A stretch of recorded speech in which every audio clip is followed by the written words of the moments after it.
Presiden ke-7 Jokowi sempat mendadak memberikan sambutan dalam puncak HUT ke-17 Partai Gerindra di Sentul, Bogor, Jawa Barat, Sabtu 15 Februari. Di situ mantan presiden yang selalu disebut cawe-cawe dengan Prabowo itu pun sempat curhat bagaimana ia selalu dikaitkan dengan kondisi Indonesia saat ini.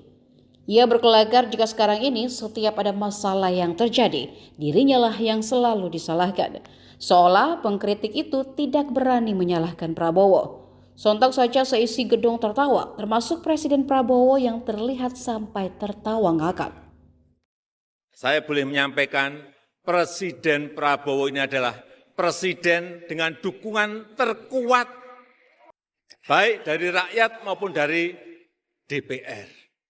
Coba cek seluruh presiden yang ada di dunia ini, sekarang ini enggak ada yang sekuat Bapak Prabowo Subianto.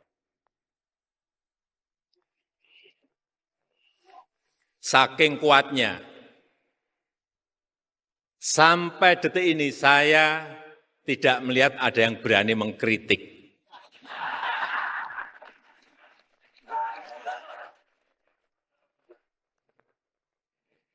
Yang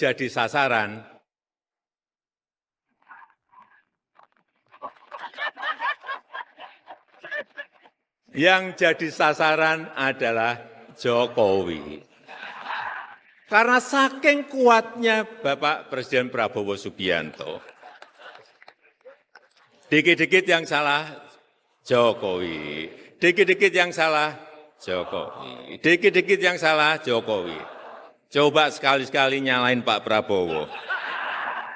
Enggak berani. Karena kepemimpinan dan determinasi Pak Prabowo sudah sangat teruji. Kita tahu tadi sudah disampaikan oleh Pak Prabowo. Buktinya berkali-kali kalah tetap terus maju. Dan akhirnya menang. Mohon maaf, 2 kali yang mengalahkan saya. Download Tribun X sekarang, menghadirkan lokal menjadi Indonesia.